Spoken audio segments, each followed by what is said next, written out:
All right, welcome in game live, prime time, the night after. Yes, the night after we have figured out that we should never bet against Patrick Mahomes again for the rest of our life. Yes, I get it, but there's much more to dive into here in game live, prime time on the SportsGrid Network. I'm Raineri, joined by Taylor Mathis. Dave Sharapan will be around here as we try to come to grips that just when you thought you got rid of Tom Brady and Bill Belichick, they show up again in the form of Andy Reid and Patrick Mahomes, and we are never, ever, ever going to get rid of them. They're worse than cockroaches. Whether you want to come to that realization or not, you ain't getting rid of them. We had to deal with, almost 2 decades of Brady and Belichick. Well, welcome to this edition of Andy Reid and Patrick Mahomes, and there's a lot to unpack here as we get ready over the next couple of weeks here, Taylor, to try to sort it all out. There's a lot going on here behind the scenes, and I got to love the storyline that, this is 2019 with revenge on the 49ers' mind. That's always fun. Mr. Irrelevant on one side, the current GOAT on the other. There's a lot of great storylines with this, which I think is going to be actually pretty good over the next couple of weeks leading into the game. What I'm a little confused at, though, is that I thought the colors were supposed to be purple. I thought this whole thing was already scripted out, right? Yeah, like what happened? Like I thought Not this whole thing was fixed. The logo didn't predict the future for us this time, unfortunately. You said good storylines, but I beg to differ that there would have been better storylines if we would have gotten a Ravens-Lions Super Bowl. I think the nation as a whole would have backed that much more than the 49ers Chiefs. But I did say on Thursday I thought it was going to be the 49ers and the Chiefs, so I feel good with the picks that I had this weekend. Well, you got to think, too. I mean, the great equalizer is your girl, no? I mean, because come on. TS in the house makes this much more interesting to a whole lot more people than as if Detroit or, the Ravens would have been in this game. So I do think the Super Bowl, very coy, very smart, keeping that alive and well with a whole lot new eyeballs that are going to be interested over the next couple of weeks than otherwise would. But if we look at the teams that weren't able to make it first, Taylor, what was more disappointing to you? Was it how the Ravens just threw up all over themselves, or how the Lions blew that big a lead in the first half and just could not get it done when it mattered the most? Because they both have their ups and their downs here, these two teams. I think the biggest disappointment for me is the Ravens and Lamar Jackson coming from that side. Got Jackson, who's had an MVP caliber season through the whole regular season. He looked poised and ready to go for the playoffs. And then, against the Chiefs, he just wasn't able to get it done. I think there's proof in the pudding that Andy Reid, Patrick Mahomes, Travis Kelce, they've got something good going on there in Kansas City, and the playoff experience fed in well, did them well here yet again to get them to another Super Bowl. The Lions played better than we expected, especially through the first half of the game. The way that they ended up losing with Dan Campbell deciding to do what he did, people can be mad about it, but at the end of the day, he stuck to his identity and the Lions' identity that he stayed with the entire season, so you can't wrong him for that. Well, I mean, and Josh Reynolds, feel free to catch a ball. Just throwing it out there would be great. When the ball hits you in the hands like that, Josh Reynolds, it'd be great if you hold on to it. Yeah. Or if it hits you in the chest like that, you hold on to it. So listen, Dan Campbell certainly didn't do himself any favors. The second guessing happened 3 seconds after he made those decisions. But the reality is there was a lot of reasons why they didn't win that game and ultimately lost it. A lot of it had to do with poor execution, not because they went for it or didn't go for it. It's because guys couldn't hold on to it. Why are you fumbling in, after the fact? Why?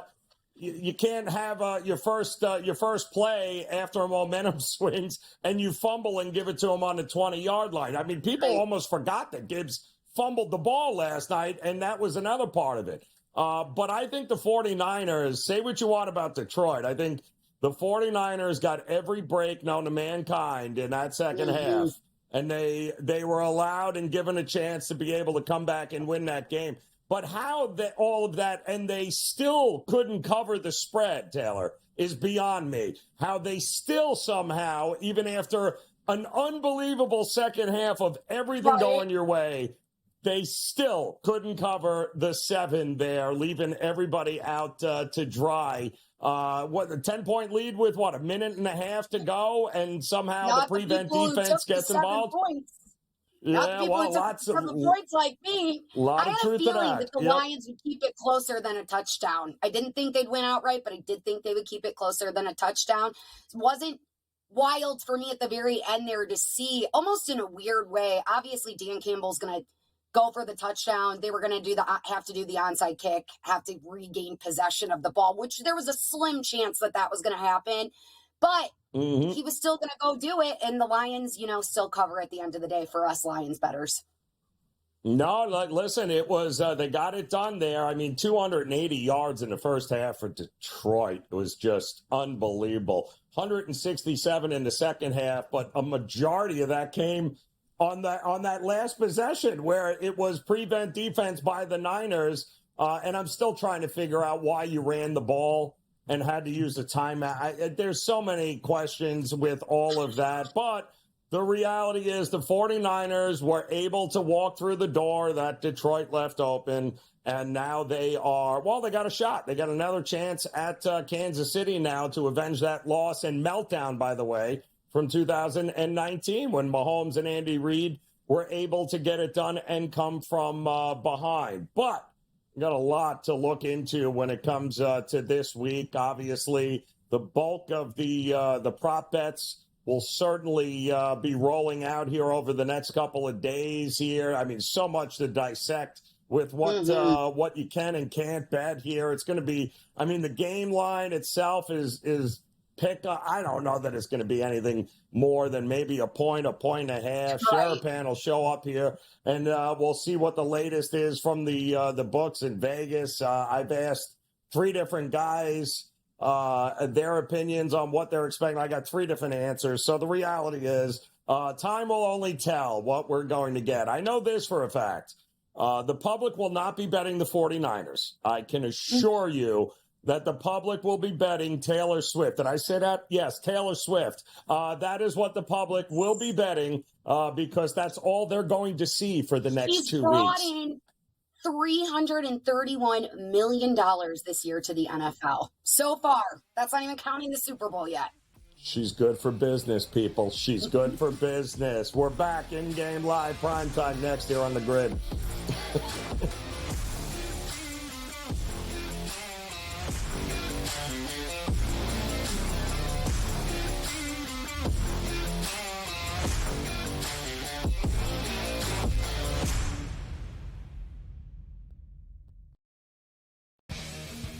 The Chargers have the 5th pick in the National Football League draft. There's a lot of different like roads that they could take with this pick. And for the record as well, there's a few sports books out there already that already have next year's Super Bowl numbers up. The Chargers are like 30-1. So there's a lot of work to do. Sports Rage Late Night, only on SportsGrid. Quarterback at quarterback. We're going to lay some juice. We're going to have some dog prices. And we're going to go right in the middle. Because I don't know what they're doing. To me, they're in a complete rebuild, Ken. Go run. That's where overbackers on this 51.5 shot. So right now we saw a little bit more over money, but it's hovering right around. The winner of this game will be the division. I don't care if they win because all we care about is the money, baby. The money. Pro Football Today. It's smarter to be on SportsGrid. This will not end well in Milwaukee. They will flame out, there will be problems, and we will see what happens of who's the next domino to go. Is Giannis, who just signed an extension, ask out after a year? Do they move on from Dame? Or do they start blowing up some of the other guys, Brooke Lopez, Bobby Portis, so on and so forth? It'll be worth watching. Betting above the rim, only on SportsGrid. We got one of the best games of the year, Warren, on Sunday night as the Chiefs are now headed back to a 6th championship game. An extremely fun, clean game, and then the hijinks ensue. I thought it was just irresponsible for him to take that deep shot into the end zone. We talked a lot about it on X. I thought that they should have hit that underneath route to Diggs. He was wide open. It would have been easily a first down. Newswire, only on SportsGrid. He feels like he's got unfinished business, right? He won the national championship, did what he said he wanted to do, going back to Ann Arbor. And, he coached, I think, with the Raiders as an assistant, and then got the job with the Niners, and then went to title games, went to Super Bowls, lost to his brother, and I think you're right, unfinished business, go back, try to win a Super Bowl. Pharrell Coast to Coast, only on SportsGrid. 73 points for Luka Doncic. Joel Embiid scored 70 and somebody beat him in the same week. That's incredible. InGame Live, PrimeTime, only on SportsGrid. SportsGrid, the only streaming sports betting network. Tips, info, and insights to up your IQ. It's smarter to be on SportsGrid.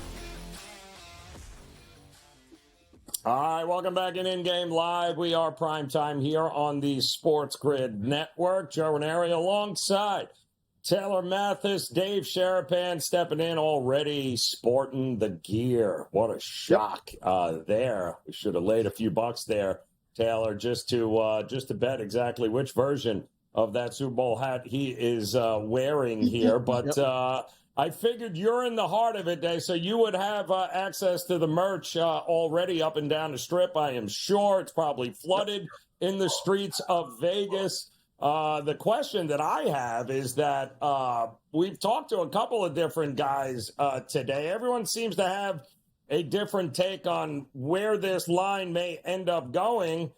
It obviously opened up 49ers, didn't last that long. It picked -1. I can't see the public betting anybody but Kansas City up until kickoff here. Is there any sort of idea that maybe the 49er late money comes in and pushes this up before kick? Oh, for sure. First of all, great to see both of you. Second of all, I heard you mentioning they're going to bet Taylor. Taylor's not playing. We have Taylor Mathis here on the show, but Taylor is not playing. She will be at the game. That's perfectly already been announced, so she's going to, fly in. Awesome.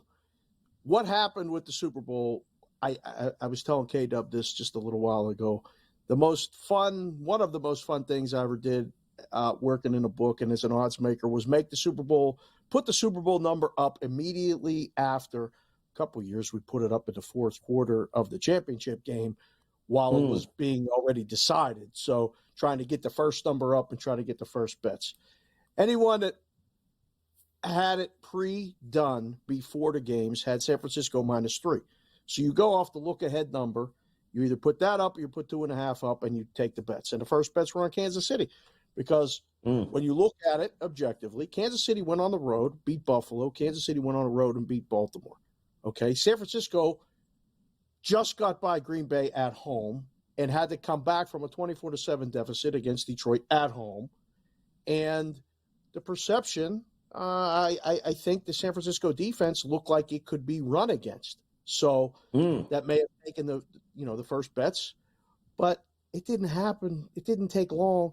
Today, a couple places, a couple guys I know, they already posted tickets, and I talked to one of them on the phone and had Jeffrey Benson from Circa on the Bostonian versus the book today. They went to 1, San Francisco -1. The limits are 6 figures. Today, you're taking 100,000 a game, and they got bets at 100,000 a game. So back up I don't think it's going to flip. It might flip at a couple places back east, but in Vegas, we're close to California, which is close to San Francisco, which is they're coming down. They're taking over the city. You guys better bring red if you're coming to Vegas because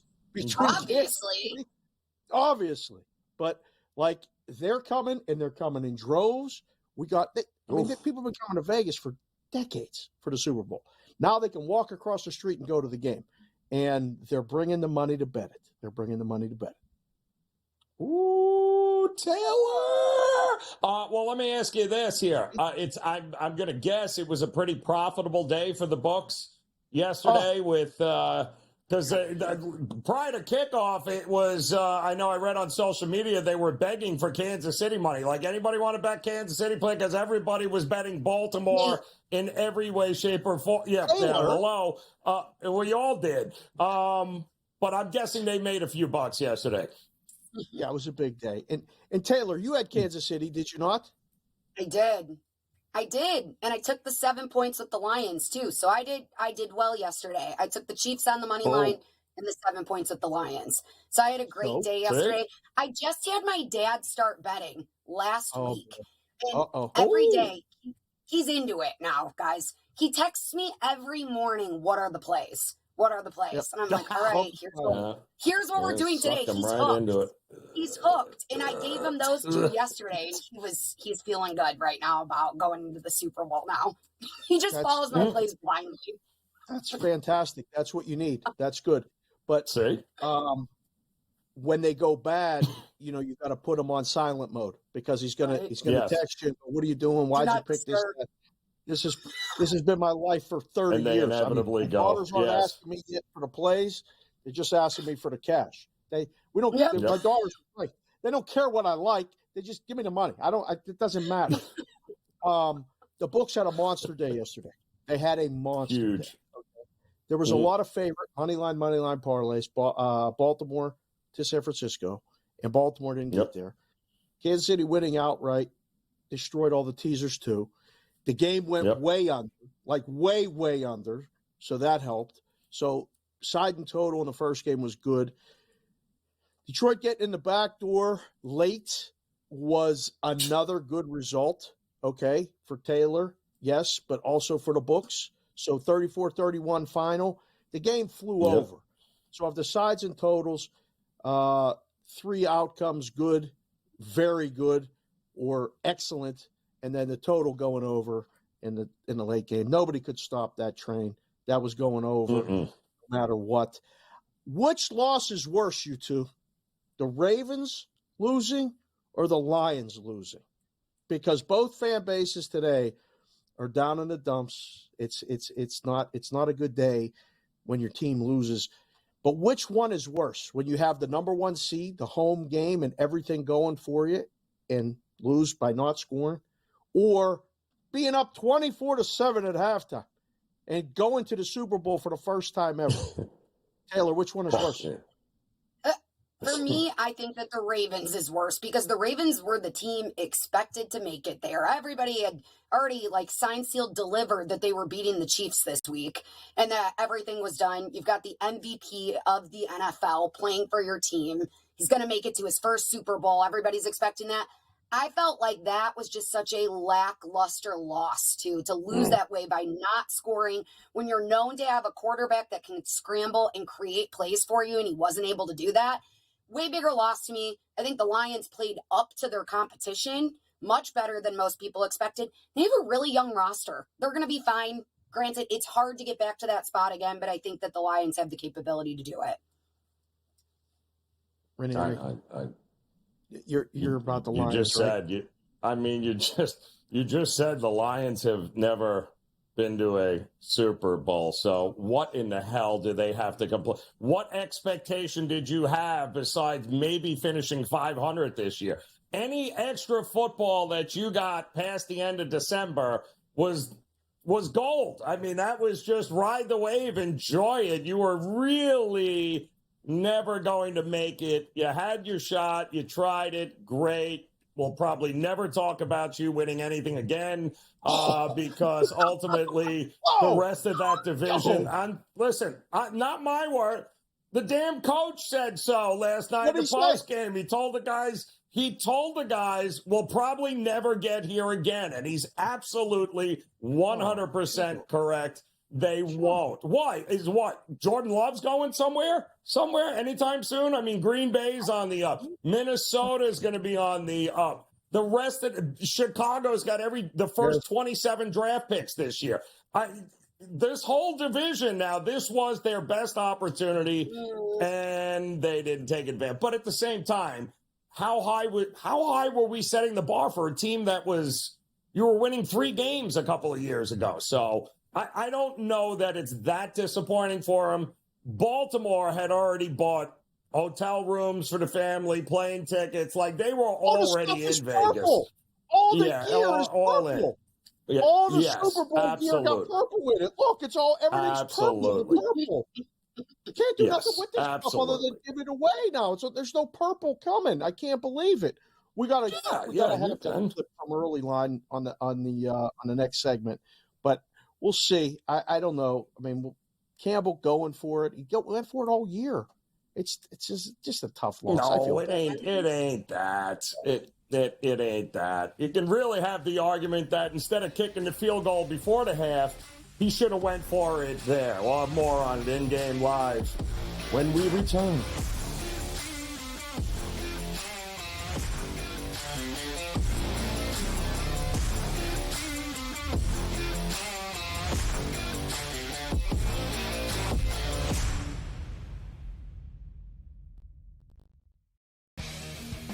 The Chargers have the 5th pick in the National Football League draft. There's a lot of different like roads that they could take with this pick. And for the record as well, there's a few sports books out there already that already have next year's Super Bowl numbers up. The Chargers are like 30-1. So there's a lot of work to do. Sports Rage Late Night, only on SportsGrid. Quarterback at quarterback. We're going to lay some juice. We're going to have some dog prices. And we're going to go right in the middle. Because I don't know what they're doing. To me, they're in a complete rebuild, Kev. Go run. That's where overbackers on this 51.5 shot. Right now, he's a little bit more over money, but it's hovering right around. The winner of this game will be the division I don't care if they win, because all we care about is the money, baby. The money. Pro Football Today. It's smarter to be on SportsGrid. This will not end well in Milwaukee. They will flame out. There will be problems, and we will see what happens of who's the next domino to go. Is Giannis, who just signed an extension, ask out after a year? Do they move on from Dame? Or do they start blowing up some of the other guys, Brook Lopez, Bobby Portis, so on and so forth? It'll be worth watching. Betting above the rim, only on SportsGrid. We got one of the best games of the year, Warren, on Sunday night, as the Chiefs are now headed back to a 6th championship game. An extremely fun, clean game, and then the hijinks ensue. And I thought it was just irresponsible for him to take that deep shot into the end zone. I talked a lot about it on X. I thought that they should have hit that underneath route to Diggs. He was wide open. It would have been easily a first down. Newswire, only on SportsGrid. He feels like he's got unfinished business, right? He won the national championship, did what he said he wanted to do, going back to Ann Arbor. And, he coached, I think, with the Raiders as an assistant, and then got the job with the Niners, and then went to title games, went to Super Bowls, lost to his brother, and I think you're right, unfinished business, go back, try to win a Super Bowl. Pharrell Coast to Coast, only on SportsGrid. 73 points for Luka Doncic. Joel Embiid scored 70 and somebody beat him in the same week. That's incredible. In-game live, PrimeTime, only on SportsGrid. SportsGrid, the only streaming sports betting network. Tips, info, and insights to up your IQ. It's smarter to be on SportsGrid.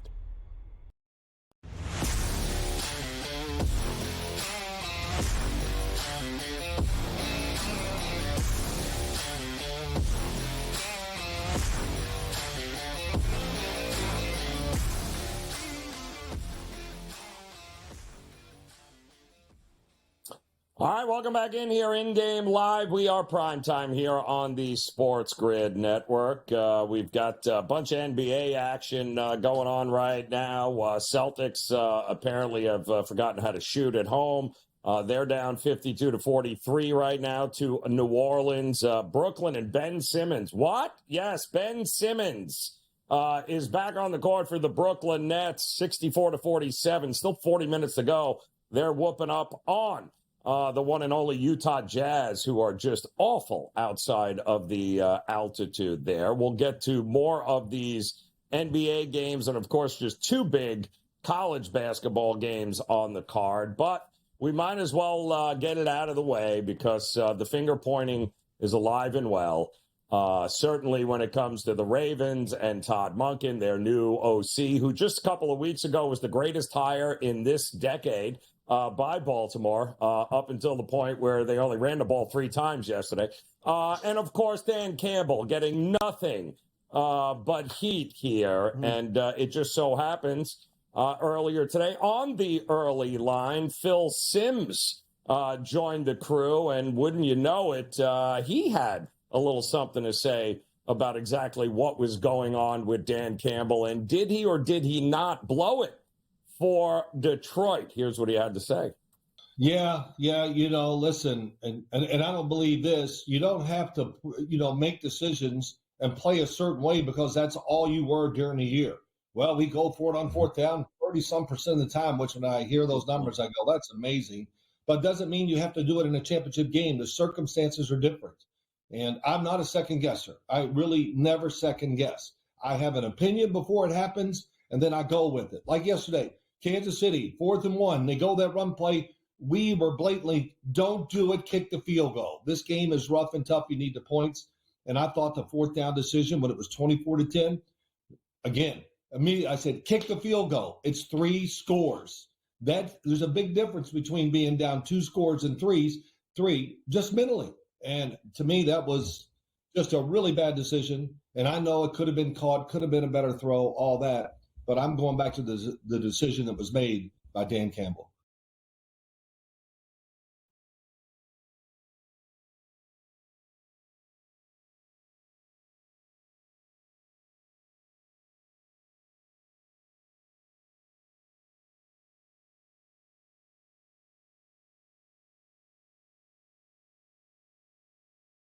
Influence his decisions in the second half to go for it on those 4th downs instead of taking the points. If you live by that sword and die by the sword, Dave, then when before the half goes, you are inside the 10-yard line. You have the opportunity. You should have went for it then and gone up 28-7 is a totally different ball game than kicking the field goal and going up 24-7. You settled for the field goal then, and it was probably driving you nuts thinking that you did anyway. So then in the second half, you're like, all right, to hell with it, no more. I think if you were going to go for it, then you should have went for it before the half. Punch it into the end zone and go into the break is a totally different ball game.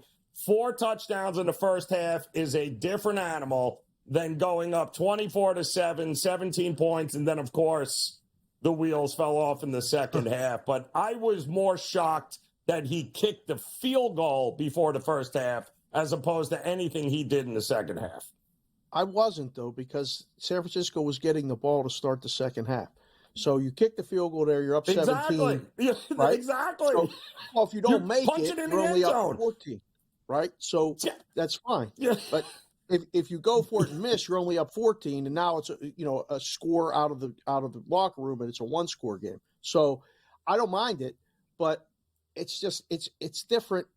Everyone will have a different opinion. It's not. Either you are going for it, or you're that guy, or you're not that guy. Like not most going of the time, for it. That guy is out of the That's a kill job shot, Dave. Years. Right, it is. That's but at a the kill same time, shot. it's not because they don't convert a 3rd down because of a drop.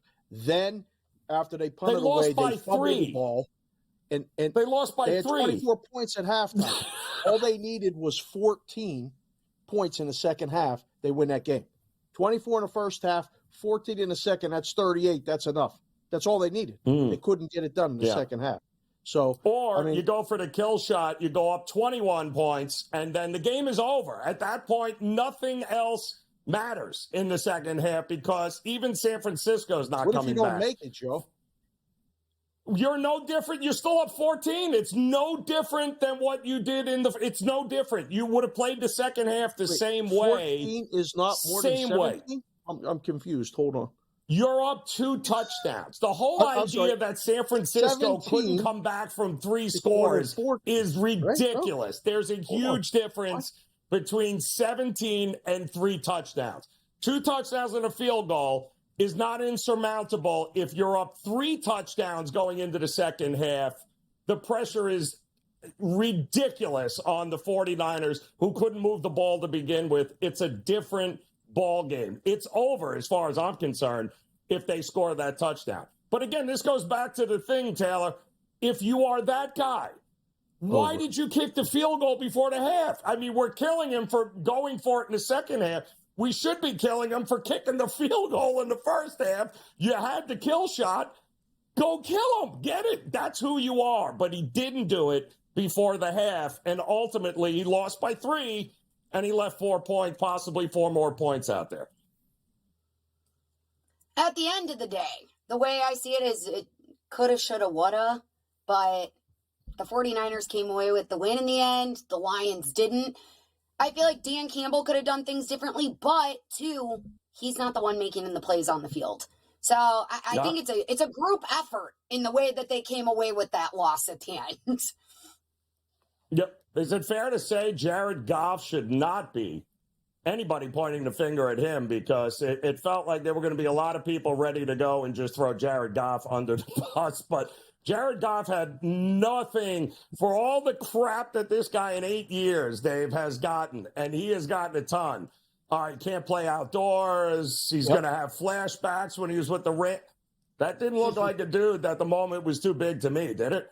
No, not at all. And I mean, his record, he has never beaten San Francisco, which stinks. Like, there's times, you guys know, baseball season's coming up. There's certain pitchers that own teams, and there's certain teams that own pitchers. There's just matchups. Situations come up. He's going to beat the Niners at some point. I just can't believe, man, that like they got that far and that close, and then right after in the emotion and the talk that he actually said, we may never be back here at this point. That's reality. I saw Dan Marino get to the Super Bowl. It was my favorite player as a kid at Pitt. And he went to Miami, got to the Super Bowl in his second year, and never got back. If you ask Dan Marino, can this happen? He's living proof that it can happen. Charles Barkley got to the finals in the NBA, got in, lost, and never got back. So it's hard. It's a bummer, but we move on. We move on. There's a full slate of NBA. You just turn the page in the book. You're like, there's only one hockey game. We're not going to really worry about that. Taylor, you got a list of best bets. Is that the rumor on the street? Like, you got a whole bunch of NBA best bets today? I do have a whole bunch of NBA best bets today. The one thing that stinks for us, Dave, I feel like being on the West Coast, is I feel like I can't give plays when we're on air for any of the early games because I'm like, they're already like almost halfway done. And out here, then we get stuck with like the last 2 or 3 games that are on the slate that I'm like, okay, here's some ones I look at. But I do pay attention a little bit more to the Western Conference anyway. So I guess that plays somewhat out in my favor. Rattle them. Come on. Go with them. Let's start them. What do we got? Roll them out. All right. We're going to the Magic and the Mavs first. I'm going to take the 4.5 points with Orlando. The Magic, they're not offensive powerhouse. They're not an offensive powerhouse whatsoever. They're bottom 5 in points per game. The under has hit in 4 out of their last 5 games on the road. Orlando is coming off a big win against top contenders in the Western Conference in the Suns. And they produced offensively with 5 different players coming out in double digits. Dallas has had a slew of injuries, including point guard Kyrie Irving. He's averaging 25 points a game. The Mavs are going to miss that tonight. They're 4-6 against the spread in their last 10 games, including 1-4 against the spread in their last 5. I think Dallas holds this home court advantage, but I still like the Magic to keep it close. So I'm going to go with the 4.5 points tonight. And then I'm also going to take in that same game, Franz Wagner under 19.5 total points. He's hit this under in 5 straight, and he's only gone over this mark once in 5 games against Dallas, averaging just 12 points. Under seems like a good play there to me. Excellent. Yeah, There'll be more later. over there. There'll be more later because Milwaukee's playing Denver. That's after the break. We'll get to that game. That game tips at 6:10 Pacific, 9:10 Eastern. Did you see that Embiid's not playing again today in Portland? I mean, he's not going to win the MVP, Joe, because he didn't play in enough games. Like, this whole thing is blowing up. He didn't play in Denver on Saturday, and now he's not going to play in Portland tonight. And people like Taylor or anyone that bets props, you can't even bet him on a props. Right. Don't blame him. It makes the whole game different to bet then when you're betting props. Yeah. Well, at least you know now. I mean, that Denver True, sitting earlier out was rather kind than of game time. ridiculous. I mean, that was like last minute, like, oh, I'm sorry. Like, what do you mean he's not playing? Like, he didn't play. Tobias Harris didn't play. Maxey didn't play. Like, what the hell is, this is like shades of NBA. I thought they were trying to avoid that whole last minute thing, but all right. At least we know Embiid's out. And quite honestly, I don't blame him. He's chasing a championship, not an MVP anymore. So probably going to see less and less of him as it moves on. We'll take a look at the late games next.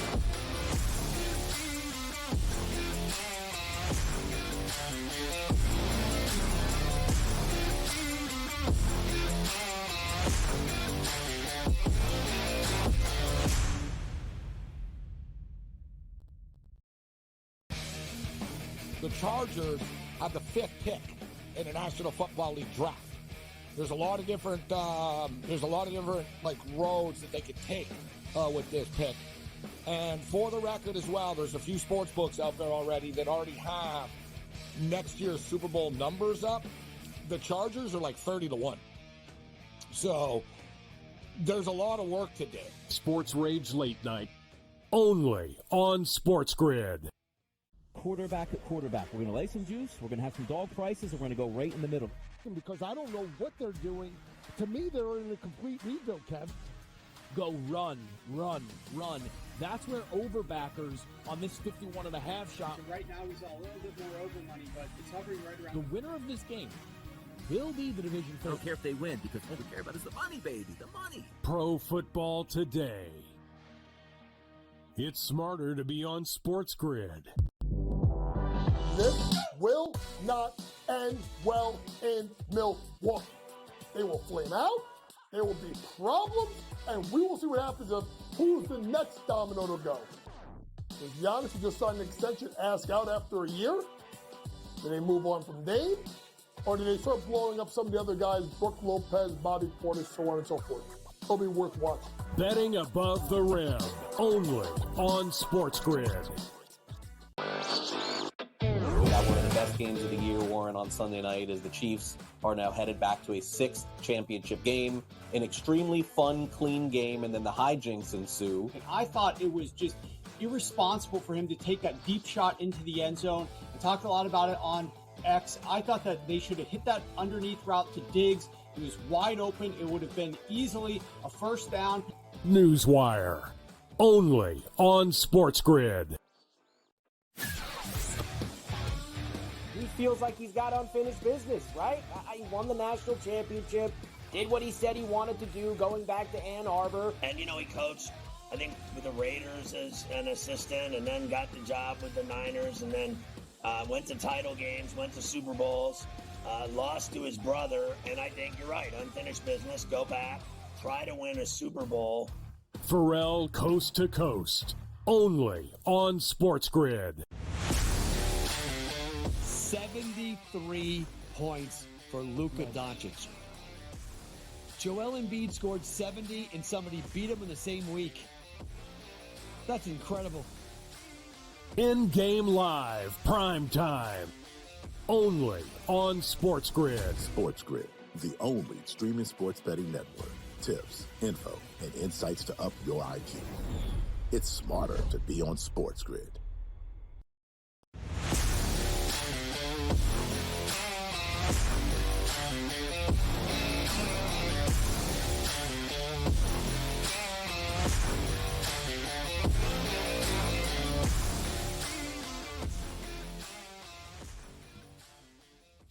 All right, welcome back in-game live, primetime here on the SportsGrid Network. Joe Raineri alongside Taylor Mathis, Dave Sharapan here, as we are off and running in the slate of NBA games here tonight. Still a couple getting ready to tip, including Orlando and Dallas, that Taylor gave us her best bets in that game. We do have the Bucks, Nuggets, as well as the 76ers and Trailblazers getting ready to come. But we do have a couple of games underway here right now, and there are some shocking numbers on the board here, including the fact that the Miami Heat at home they've already lost 6 in a row.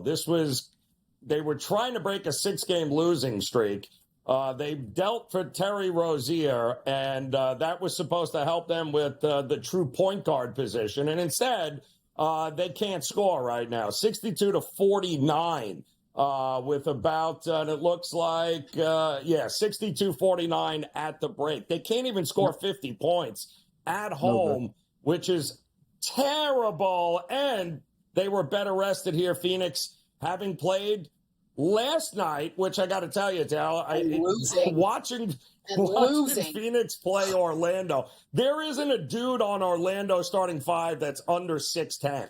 And it like Durant was even Durant looked like small out there going, what are we supposed to do? Your boy Booker drops another 40 plus. They can't win. 60 the other night, can't win. I mean, just when we thought your Phoenix team was turning a corner, apparently they have to play Miami in order to get back on track here. Are you liking what you're seeing from them? I don't mind that the road trip we're on is 7 games right now. They took the first game against Dallas. They dropped the next 2. I'm okay with them coming back off the road trip 5-2. They lost to the Pacers. I was not expecting them to lose to the Magic yesterday, which made me a little bit worried going into this game against the Heat, coming off a back-to-back and the way they performed yesterday. But things are looking okay so far. So if we come out of this 5-2 on this road trip, I still feel pretty solid as a Suns fan. Got to worry about the fourth quarter, though, because it was the fourth quarter again yesterday. They scored 17 points, I think. It was the same problem. They lost the game a couple of nights ago as well, where'd all the scoring go? I mean, Booker dropped 60-some-odd points, and then nobody else scored in the fourth quarter. Like, no, what? So it'll be interesting to watch this one and see how it finishes. We do have also a smackdown by the Rockets against the Lakers here, Dave. Lakers have to be exhausted still from the double overtime game. I'm wondering if the refs are going to give them every call tonight, like Steve Kerr said. Incredible how that happens. Every time we talk about basketball now with Taylor, I feel like I have to at least do one segment with the headband on, because we had such a big response to the Caruso mention out. So I got Caruso got the 2 assists for us. He got 2.5 assists. He got way over. Way first over. Quarter. I think he got the threes too, didn't he? He got the threes too. Bad number. Like when you said it, I went and looked, and I was like, geez, I wish I didn't bet it myself, but I was like, that's a bad number. And then I saw the results. But that's the other thing you can't do a lot of times, is just automatically take the results and apply it to the next bet. But this was a good spot to go against the Lakers today. This was this was one of those ones, Joe, where you see it and they get through that double overtime. They get the win, but you're looking to play against them the next time. The number is exactly that. And I don't know. All the games going on today, I got to the late game at, like I said, 6 o'clock Pacific, 9 o'clock Eastern. It's Milwaukee-Denver. And I was like, man, I hope Taylor has some props, has something, because this one looks painfully obvious to me. Denver is 18-4 this season at home. Doc is coming to make his debut tonight, coaching for the Bucks. Got to be something here, Taylor, in the Taylor's Best Bets list. Please tell me there is, please. I do, and this is my favorite bet I think I have of the entire night. I'm going to take Denver on the spread in the first quarter. -1, because the value is so much better than taking them on the money line outright for the entire game. The Nuggets dominate at Ball Arena and they get on top early. They're 16-6 against the spread at home in the first quarter. Nikola Jokic tends to get loaded up on minutes within that first quarter. And Denver's best scoring option is then always on the floor in that first quarter. Milwaukee is on the other side of the coin with this. They're 5-15 against the spread in the first quarter. That's the second worst in the NBA. Doc Rivers is also making his head coaching appearance for the Bucks tonight. I'm assuming there's going to be a few adjustments early, so I would take Denver on the spread there in the first quarter -1. Parlayed it with Michael Porter Jr. to go over 15.5 points tonight. Oh, we're going to see if a coach really makes a difference, don't we? Especially that coach. I think that's going to be very interesting to see. You seem skeptical, Raineri. Listen, defense isn't about coaching. It's about effort. And if you're not going to make the effort, it really doesn't make a damn bit of difference. That's why they didn't like Budenholzer, because Budenholzer forced him and got into him and held him accountable to play defense. Yep. Nah, well, you didn't want him anymore, huh? Okay, let's see how that works for Doc as he just sits there with that deer in the headlights look as they blow a 18-point lead. Like, I don't know what happened. Wait until the playoffs come. Yeah, I'm just saying. He's got that deer in the headlight looks more often than he has anything else, good old Doc Rivers. But you mentioned it, Dave. You got Portland and the Sixers tonight, no Embiid. Does it really matter if Embiid plays or not? It didn't matter so much on Saturday night, right? The line on Saturday was 5.5 opener with Denver. It went to 7 with an initial bet. It closed 13.5. They didn't have anybody. The Sixers end up losing by 6. It falls right where it needed to fall, where everyone that thought they had a really good number didn't. The same thing's happening right now. Somebody else might not be playing because I'm watching it right now on my odds screen, and it is down to 6.5 or 7 already in a lot of places. So it's dropping. Does it matter? I want to say no because Portland is bad. I don't know, though. I don't like laying, especially on the road, more than 7 points. You can't, it's for me, it's like 5.5, 6. That's where you kind of stop and go, okay, we'll wait. I think maybe you can do I like the first quarter play with the Denver. This might be one of those ones where you do the Sixers against them early and then them in the second half. Might be a way to play this one. 221, the total's dropping 2. I don't know. I don't like this. When the star players don't play, it's not for me. I didn't like it being in a book when it happened, and I don't like being on the other side of the counter when it happened. I'll turn it on and I'll watch it and I'll see, are the guys playing that we can count on to keep playing? Because if they're not, it's either a total pass or jump in game on a better number. No, it looks like Maxey and Tobias Harris are still game time decisions here. And Embiid is listed as doubtful, which means he's not going. But more importantly, on the other side, there was a million Portland Trailblazers that were questionable, and now they've all been cleared. Brogdon, Grant, Henderson, Jabari Walker, Anthony Simons, they're all healthy and going for Portland here tonight, which means if Maxey or Tobias doesn't go along with Embiid, then that'll explain why this number is dropping rather quickly here. So, and what is going on with Memphis? Can anybody mention to me what they're blowing out Sacramento? When did I thought John Morant, Marcus, but the whole team is hurt? Is forget about it. We're playing for next year. And they've won what? 3 out of the last 4 out of the last 5? Like, what is going on with Memphis? Wow. This is one of those things. You talk about coaches mattering or not. I'm not sure the way that the 3-ball has dominated NBA play and has become the thing to do. If you get shooters, it doesn't matter if you have that one-star player so much, especially if it's a big man. But, I mean, look at what the Knicks are doing. Look at the Knicks are absolutely destroying the Hornets. Are the Knicks a good basketball team? Do we have to start talking about the Knicks? And, Taylor and I are out west, but everyone back east. Are the Knicks, like I hear JY on the network talking about it all the time, do we have to start really talking about the New York Knicks like we're stop. You can't.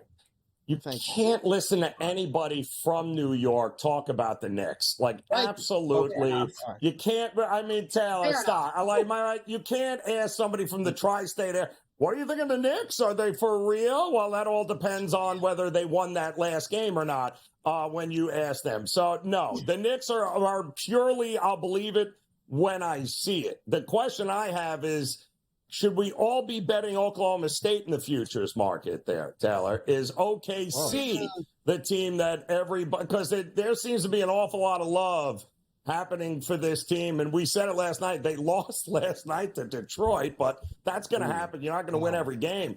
But is OKC really a team we should be looking at out of the West? I don't know. I think my money still sits on, if I had to pick two teams in the West right now, I still go Clippers and Timberwolves for me are the two teams that I could see walking away with the West title. But that's it. That's current play, though. I don't know. Things flip-flop so much. For a while there, I thought my Suns were done and out of it forever, and now I'm seeing a spark of hope. So things change quick. The Mavs started the season so hot. Now they're 8th in the West. The West is so tight. So tight. It's only 8.5 games between 9th to 1st. Crazy. Yep. It's crazy. Absolutely crazy.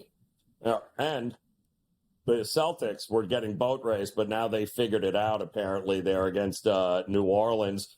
It's just Boston and who else, Dave? I mean, who's beating Boston in the East? I'm sorry. Am I losing it? Like, who's beating Boston? I know it's a long season. Who's beating them in a 7-game series? I mean, we can't even keep Embiid, Tobias Harris, or Maxey healthy enough to play 3 consecutive games. Who is it? It ain't Milwaukee, is it? No. Milwaukee got Doc, so now Philly can advance past the second round of the NBA Eastern Conference playoff because that's what they'll do, right? They couldn't do it when Doc was the coach, so now Doc will coach Milwaukee. 2-3. Philly will get there. I don't know. As it stands right now, how are they going to lose a 7-game series? The way they're just too deep, too good. And I don't think it's going to happen. I mean, those Eastern Conference odds are there. They're the favorite. What's the number? Reason.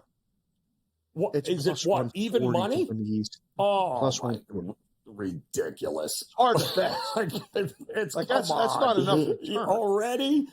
Yeah. Oh man! Well, they'll be probably favored after the All-Star break if this continues. Absolutely, they'll be favored. So it's not the Heat. Nope. It's not the Pacers. The Cavaliers are laying one on. Not laying one on, but they're beating the Clippers right now at home. The Cavs have played really well. You want to talk about value, things like that. Listen, the Browns had a great season. I don't know about the Guardians, but like the Cavs could be the team for Cleveland. They could actually make some. What? What'd I say? What? No. I mean, I heard today that maybe if the Lakers are out of it, LeBron's thinking about going back to Cleveland after the All. So I don't know. I'm just saying it could be. Don't put words in my mouth. Don't kill the messenger. Anything's possible. Close out this hour next.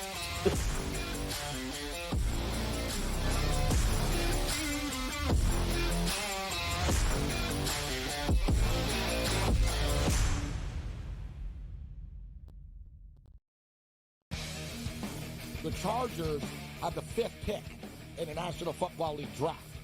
There's a lot of different like roads that they could take with this pick. And for the record as well, there's a few sports books out there already that already have next year's Super Bowl numbers up. The Chargers are like 30-1. So there's a lot of work to do. Sports Rage Late Night, only on SportsGrid. Quarterback at quarterback. We're going to lay some juice. We're going to have some dog prices, and we're going to go right in the middle. Because I don't know what they're doing. To me, they're in a complete rebuild, Kev. Go run. That's where overbackers on this 51.5 shot. So right now, he's a little bit more over money, but it's hovering right around. The winner of this game will be the division I don't care if they win, because all we care about is the money, baby. The money. Pro Football Today. It's smarter to be on SportsGrid. This will not end well in Milwaukee. They will flame out.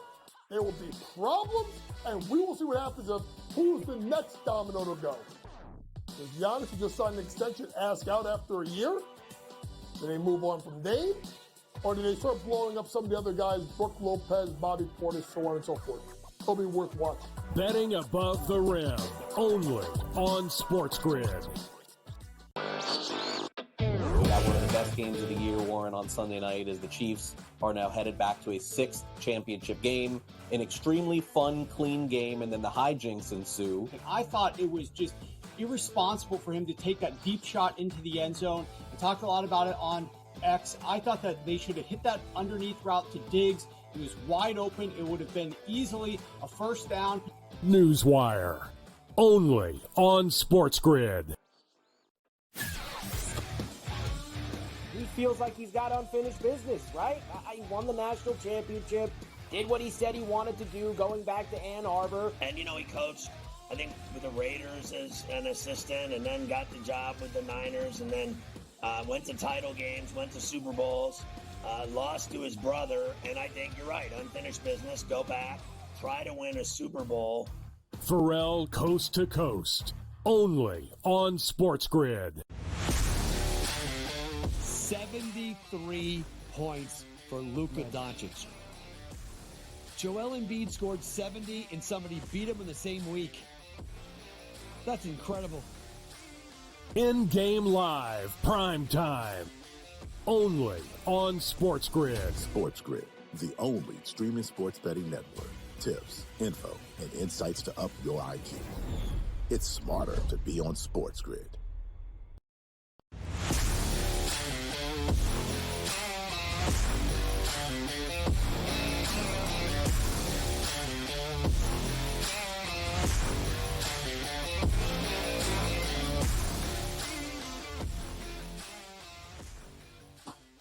All right, looking to wrap up this hour of In-Game Live Primetime. Much more to come. We do have one college basketball game in the books here as Duke handled business against Vatech, beat them by 10, got the cover on the road. We are awaiting the tip-off of the other big game, of course, Houston. The Cougars taking on UT Texas in Austin. So we got a ranked favorite on the road going against a non-ranked team, hostile environment in the Big 12. That should be a good one coming up. And Taylor, on the way out here, always a pleasure, girl. But I don't want to put you on the spot. No big deal here. But who's winning the Super Bowl?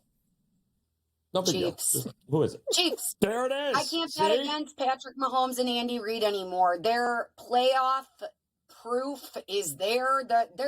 Everybody, I think I tweeted 2 weeks ago. I know technically a dynasty is 3 rings or 3 wins in whatever sport you're in, but they're a dynasty, and I see it happening again for the Chiefs. I don't think the 49ers can play up to them.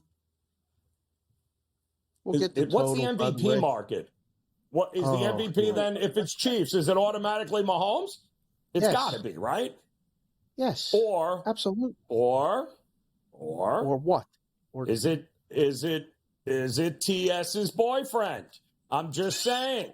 A lot of clout. We're already there. over the total. Taylor? You could say Taylor. I've heard Taylor is rumors making that he might propose to her some point after the Super Bowl if they win. Is that even really you just happen? ruined it for me. I just ruined it for me. I can't watch this game now. This is awful on so many levels. See, I heard she's going to break up with them, and then she's got a new album coming out. So that's, I heard there's going to be some sort of falling out if they lose, and then it's, she's got a plot. What? No? What? Joe, they're getting married. That's I told never you guys happened this before. at the beginning of the football season that they're getting married. You did say this. And I Taylor still think they're did say this about Taylor in August. First show we did, she 100% said it. 100%. Breakout. No.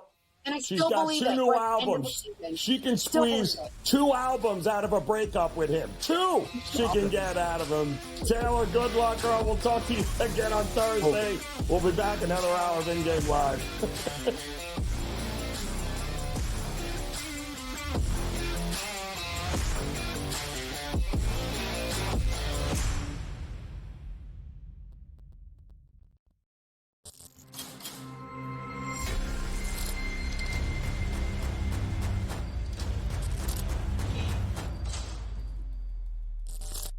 It's smarter to be on SportsGrid.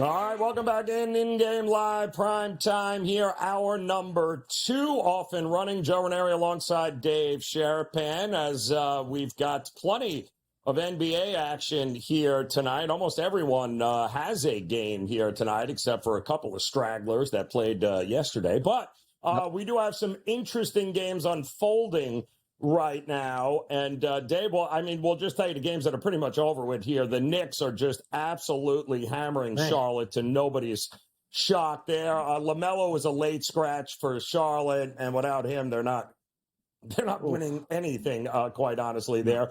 The good ones, though, are the Celtics and the Pelicans. Celtics come out again, throwing up a ton of bricks. It's not been a good run. They won 20 in a row, Dave, at home.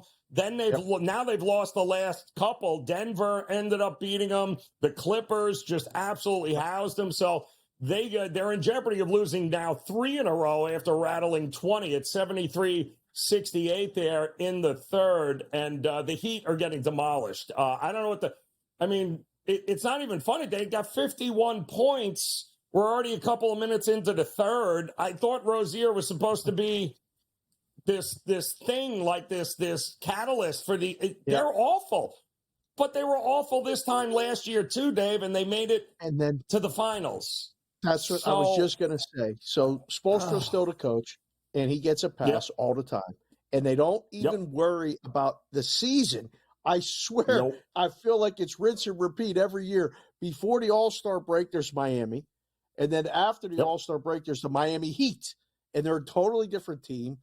They ramp it up. They're the perfect example of the regular season is minimized. I don't think it is, and I don't like it as a fan, but they're proof. They consistently do it. Jimmy Bucket shows up, and they win games, but not now, not in January. So getting blown out tonight. I was intrigued with the Washington and San Antonio game tonight because I just love watching Wembanyama play. And I thought, wow, 240 and a half. That game's got to be an over. And then San Antonio was 3.5 last week when we did the show. They won easily. I like betting on these teams. Like, we'll have Cam on later. Cam's dumpster diving is what he calls it when you bet on a game that, like, only gamblers are looking at, right? We see it all the time. Listen, football's done. We got 2 weeks to talk about the Super Bowl, and that's it. So we got to find gold in the trash can. I think gold tonight, San Antonio. That's why I was looking at it going, this got to be a play. But, we'll look at things like this. Houston, Texas is a good basketball game for college. Is it not, Joe? The Big 12 in Houston on the road laying points. This play looks so obvious to me. Did you have any thoughts or opinions about this college basketball game that's getting ready to go? So, it's interesting, Dave, because now we've got, of the top 10 teams this year from the start of the season, we have 27 road losses by top 10 teams versus unranked opponents this year. 27, Dave. Already. And we're not even in February, and yet we have seen more maneuvering in the top 10 in college basketball this season. Kansas, for instance, just lost again on the road to Iowa State. This is one of the craziest seasons that we have seen in college hoops, where you get Arizona, for instance, is another one. Been in the top 10, can't win on the road. 27 road losses. Not against other ranked teams, Dave, against unranked teams for those that were in the top 10 at the time. That's a straight up stat. That's not even an ATS stat. That's a straight up. No. Yes. It's the most before the month of February in the since they started keeping the AP poll, which is going back decades here now. They have never had this many teams in the top 10 lose on the road to unranked teams before. And by the way, it's happened to Houston twice already this season.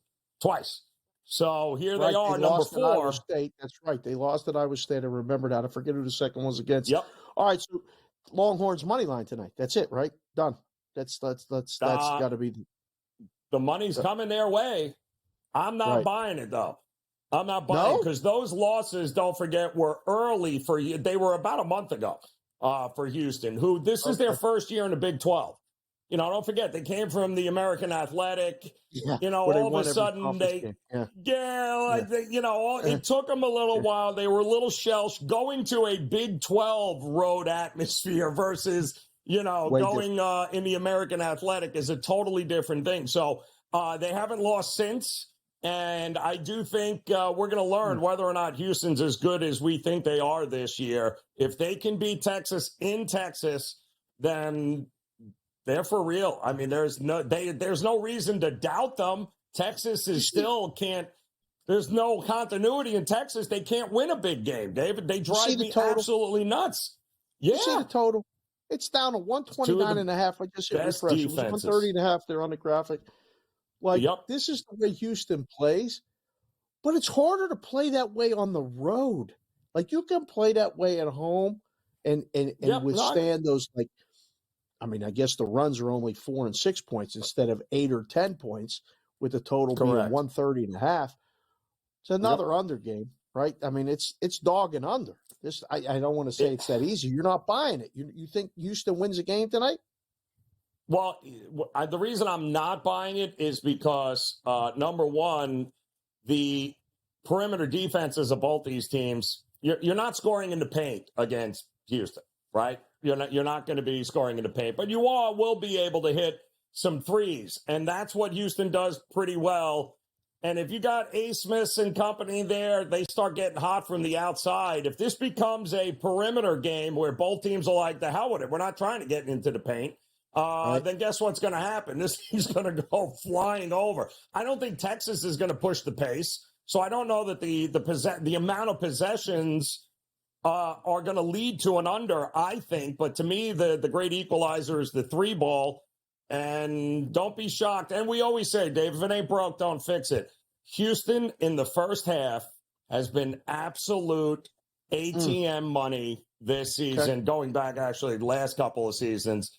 They just boat race teams. If they do that tonight, boy, this is we got to have some questions about Texas, but there will be no question in my mind that Houston should be considered UConn, Houston, Purdue, and then there's everyone else, Dave. I don't know that there's anybody else in that breath at this point, although Duke looked good tonight. We got to start looking at basketball futures. We'll start doing that a little more on Mondays when we look at college. I ain't betting the University of Miami or the Miami Heat or anything Miami for that matter in the future. We'll have more coming up here on the grid.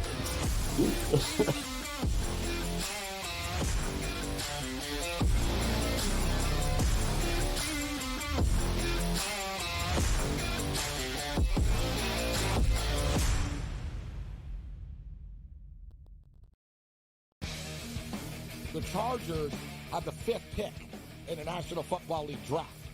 There's a lot of different roads that they could take with this pick. And for the record as well, there's a few sports books out there already that already have next year's Super Bowl numbers up. The Chargers are like 30-1. So there's a lot of work to do. Sports Rage Late Night, only on SportsGrid. Quarterback at quarterback. We're going to lay some juice. We're going to have some dog prices. And we're going to go right in the middle. Because I don't know what they're doing. To me, they're in a complete rebuild, Kev. Go run. That's where overbackers on this 51.5 shot. So right now he's a little bit more over money, but it's hovering right around. The winner of this game will be the division I don't care if they win, because all we care about is the money, baby. The money. Pro Football Today. It's smarter to be on SportsGrid. This will not end well in Milwaukee. They will flame out. there will be problems, and we will see what happens of who's the next domino to go. Does Giannis, who just signed an extension, ask out after a year? Do they move on from Dame? Or do they start blowing up some of the other guys, Brook Lopez, Bobby Portis, so on and so forth? It'll be worth watching. Betting above the rim, only on SportsGrid. We got one of the best games of the year, Warren, on Sunday night as the Chiefs are now headed back to a 6th championship game. An extremely fun, clean game, and then the hijinks ensue. I thought it was just irresponsible for him to take that deep shot into the end zone. I talked a lot about it on X. I thought that they should have hit that underneath route to Diggs. He was wide open. It would have been easily a first down. Newswire, only on SportsGrid.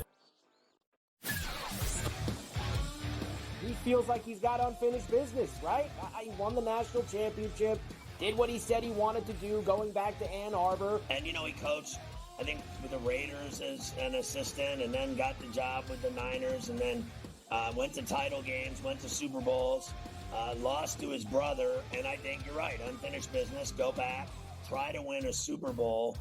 Pharrell Coast to Coast, only on SportsGrid. 73 points for Luka Doncic.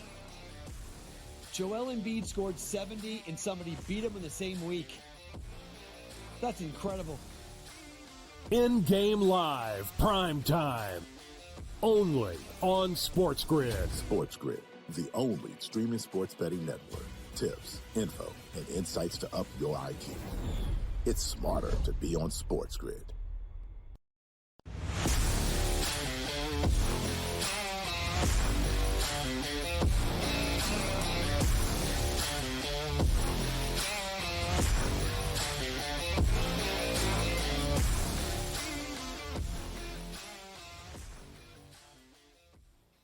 All right, welcome back in Game Live. We are primetime here on the SportsGrid Network. Joe Raineri alongside Dave Sharapan as the Knicks have just absolutely destroyed everybody in their path since that Anunoby trade. And by the way, Anunoby did not play tonight, late scratch, but it really didn't make a difference. 111-92 here, just about 10 seconds left. Brunson with a big 32-point night there. I'm watching James Harden basically do the old James Harden, try to look like he's playing defense, but doesn't, as the Cavs are pulling away now 109-99 with about 5 minutes to go in that one.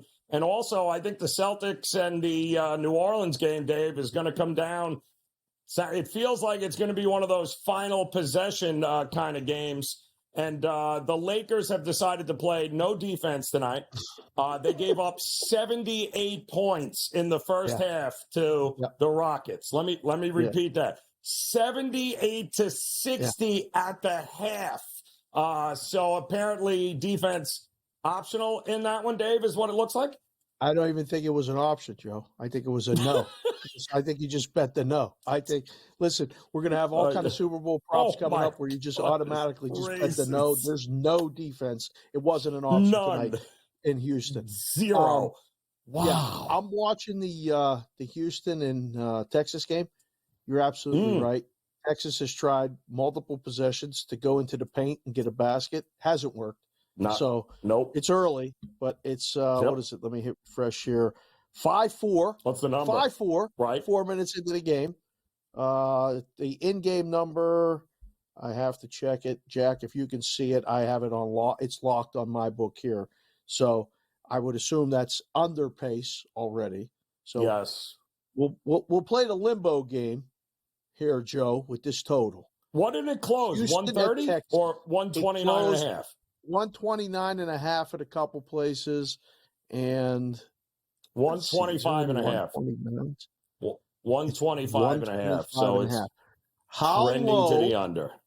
How low does it go? This is a fun game we like to play. We used to do this a lot of times in the book. Game closed, open 130, 130.5, closed 129, 129.5. 4 minutes in, we're already down to 125.5. Do we get to double digits? Do we get to 99.5 in this game tonight? No. Okay. No, too many 3-point shooters on the team. They both have really good shooters. So at some point, you know what's going to happen, Dave, is they'll have this little lull for the first 8 or 9 minutes of the game, Yes. right? And then they'll, after we get to about the 9 minute in the first half left, they start bombing away, hitting some threes, and then that total is going to go, I would say, as low as 120, but I think it gets as high as 140 before the game is over. I'll go under 120. I'll say the low will get down to about 112 and a half. 119? Oh, wow. You're really going low I'm going here. below the 115 mark. Yeah. I think it'll get that low. And then, I mean, it's not a Wisconsin game. I've seen Wisconsin games be 98 and a half. I've seen other Houston games be, when they played Iowa State, I believe it was 50. They only got 106 total, I believe, for the final. I think it was maybe 58, 52, somewhere in that neighborhood. So it wouldn't surprise me to see it get below 110, but I'll say 112 and a half will be my limbo mark, and we'll have to get Jack's opinion. Well, let's keep an eye on this. Yeah, we're going to keep an eye on it. We're going to have to watch this. Hour. Yeah, play the limbo game. It's a lot of fun. We got to come up with stuff, Joe. How do you feel the day after the championship games? Like, this is one of those moments in the sports calendar. It's a slow week for hockey because the NHL All-Star break and everything is this weekend coming up. The Pro Bowl is an insignificant event anymore. It used to be a fun watch. You get to live in a cold place, watch them go to Hawaii, the shorts and the workouts. They used to mic the quarterbacks, and it was fun. Now it's not even a fun. I don't know what it is anymore. It's one of those weeks where it hits me like it used to hit me in the book going, what do we do now? I mean, pitchers and catchers report in 11 days. We can start thinking about baseball. You're down in the sunshine. You can still golf, go to the track, go out and play tennis, take the dog for a walk every day. But as far as the sports calendar, this is that like abyss where I'm just like, whew, what do we do now? I don't know. Brutal. Do you like this? Yeah. Well, I mean, it's for those that have been, what happens this time of year with once football now is pretty much over. Now you get that, the casual fan starts looking at college basketball. And, for us absolute degenerates, we have been betting college basketball since October when it came out. So, but yeah, so you start to see that transition from, the football, everything football to, all right, let me start looking when you got 153 games on a Saturday, right? Which is what we're going to have over the next month before we get the March Madness and the conference championships and so on. And you'll also start to get that big transition into the NBA too as well. And, call me crazy, but you also are a couple of weeks away from pitchers and catchers reporting here as well. So I think it's a good time to breathe, kind of exhale a little bit, especially those who went really hard during football season. Yep. Take a week or so off. You got the Super Bowl, which is, it is what it is there. You're not going to find any real crazy edges in a pick'em game. Good luck on that because it's exactly what it's going to be. So don't kill yourself. Have some fun with it. And then get ready because there is no better grind than a 162-game baseball season here, Dave, because either you love it or you hate it. It's one or there is no in between because once March comes and goes, say goodbye to college hoops. I mean, we're literally a month and a half away from that. Say goodbye to college hoops. Yep. Then it's baseball 7 days a week. And don't forget the hockey. I love the hockey and the run-up to the hockey playoffs. I started looking at some Stanley Cup exactas. There's things like that available. I just feel like you get a different effort. Hockey starts to go up right after the All-Star break, where the NBA is going down. There's teams playing out the string. The lottery teams are, making the numbers for those games was impossible. You're laying 17, 18 points. You can't get a bet on the other side. It's really tough. As far as Super Bowl props, Joe, is there anything you're looking at? Because, I mean, everybody's going to be looking at the same thing. They're going to be looking at the Mahomes props, right? They're going to be looking at the CMC props. I'm intrigued. I would love to put up, like if I was still doing it, tight end, head-to-head stuff. Give me Kittle against Kelsey, all right? How many this, how many that? Like, receptions head-to-head, yardage head-to-head, different things like that. Number of receptions versus number of threes made in an NBA game that Sunday. Like, let's get creative. Let's start thinking about things that this is the week of the downtime. I think you can use it effectively. Is it too much, Joe? Is it too much? Like, is there a point where the NFL is going to have to go, you know what? Just play the game the week after. We got all the momentum in the world, or they're never going to do that? No, I don't see them doing that. I think they wanted this extra week for, resting and hype. Listen, it's like anything else, Dave. You dangle the carrot and then you pull it away. You get people all sorts of interested from that particular point on, right? I mean, they dangle a carrot, you get it away, and then all of a sudden you're going, I want more, hurry up, get it back. It's the perfect scenario. You tease everyone, and then all of a sudden you just rip it away, and you got to love that. But it's the last year, Joe. We'll discuss it too on the other side. It's the last year because next year the college football playoffs are going to still be going on the last week. Yeah, listen, it's a beautiful time of year. We'll be back in-game live.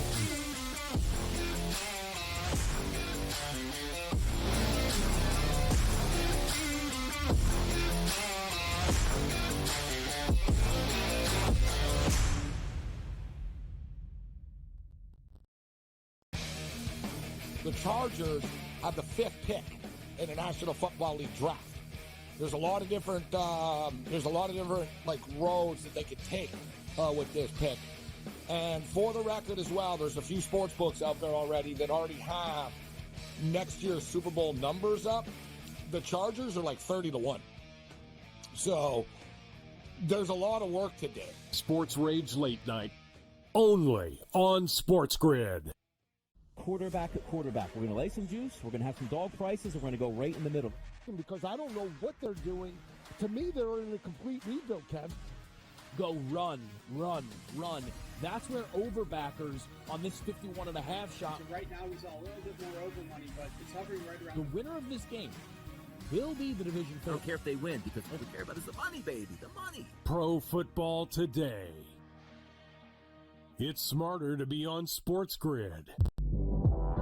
This will not end well in Milwaukee. They will flame out, there will be problems, and we will see what happens of who's the next domino to go. Does Giannis, who just signed an extension, ask out after a year? Do they move on from Dame? Or do they start blowing up some of the other guys, Brook Lopez, Bobby Portis, so on and so forth? It'll be worth watching. Betting above the rim, only on SportsGrid. We got one of the best games of the year, Warren, on Sunday night as the Chiefs are now headed back to a 6th championship game. An extremely fun, clean game, and then the hijinks ensue. And I thought it was just irresponsible for him to take that deep shot into the end zone. We talked a lot about it on X. I thought that they should have hit that underneath route to Diggs. He was wide open. It would have been easily a first down. Newswire, only on SportsGrid. He feels like he's got unfinished business, right? He won the national championship, did what he said he wanted to do going back to Ann Arbor. And, he coached, I think, with the Raiders as an assistant and then got the job with the Niners and then went to title games, went to Super Bowls, lost to his brother. And I think you're right, unfinished business, go back, try to win a Super Bowl. Pharrell Coast to Coast, only on SportsGrid. 73 points for Luka Doncic. Joel Embiid scored 70 and somebody beat him in the same week. That's incredible. InGame Live, PrimeTime, only on SportsGrid. SportsGrid, the only streaming sports betting network. Tips, info, and insights to up your IQ. It's smarter to be on SportsGrid.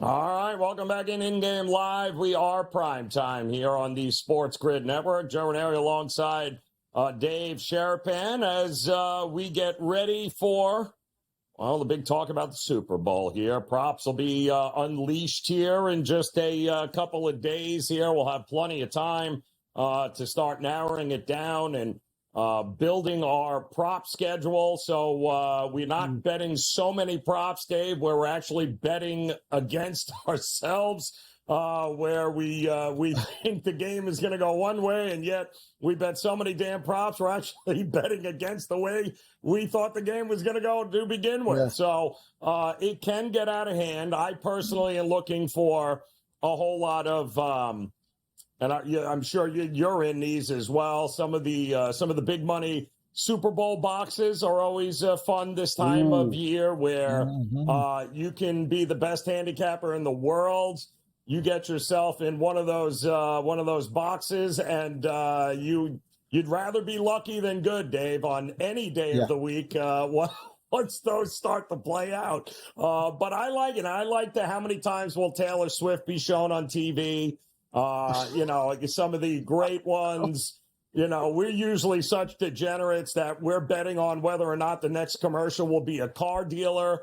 Will it be a pizza commercial? Will it be soda? Will it be a beverage? What will it? Yes, we get total degeneracy going on during the Super Bowl. And if we can bet on it, we bet on it. So it is the great culmination of an end of the season where we're actually betting on what is the next commercial? What is the theme of the next commercial? Which I happen to think is pretty fun. I mean, especially if you get a list of the sponsors who bought the commercials.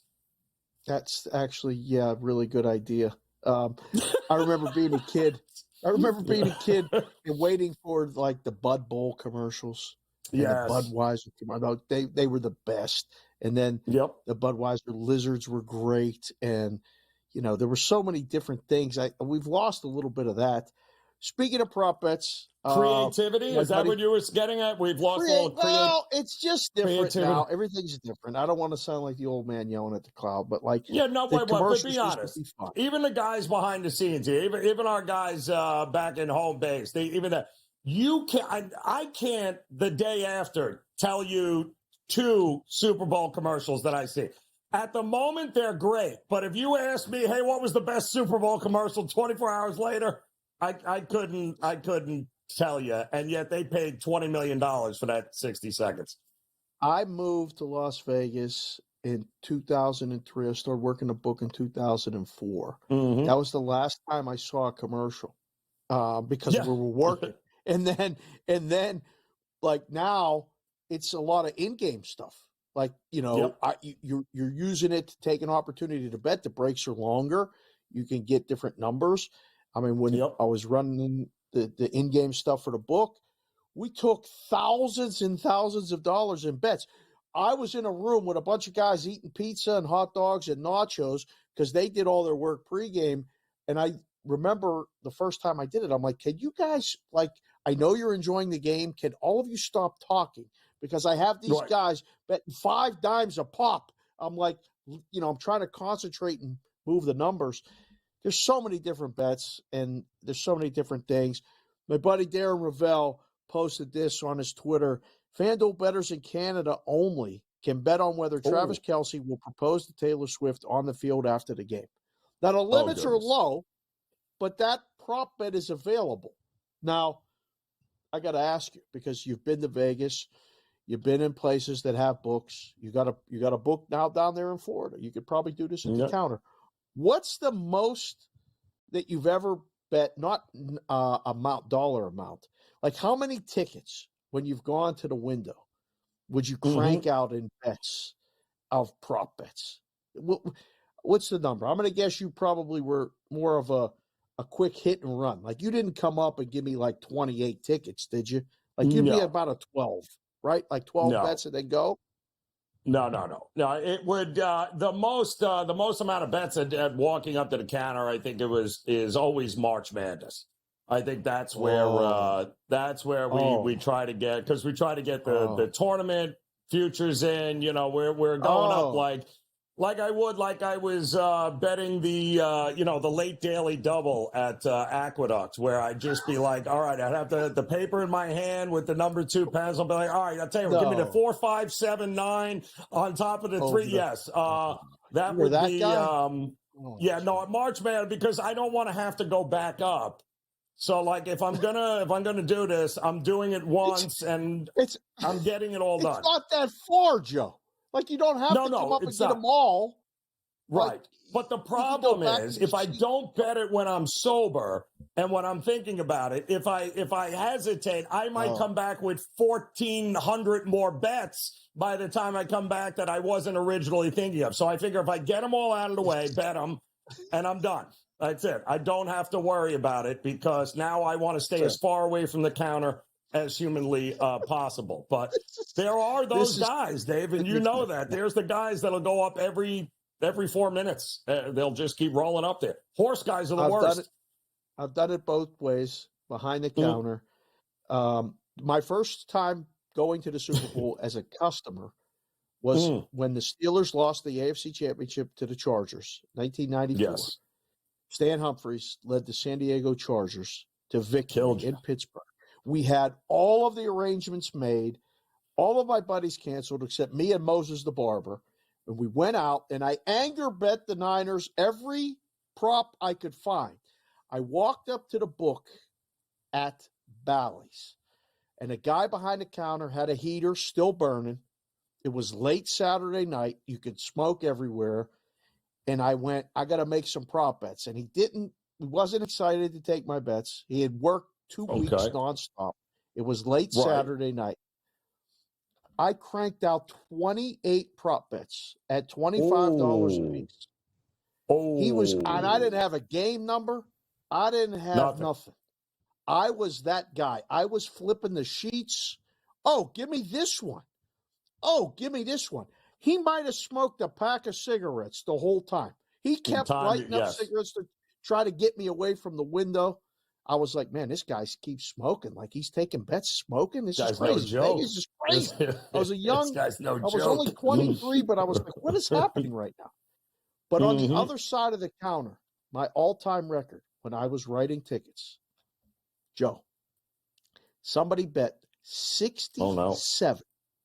67 $5 prop bets. 67.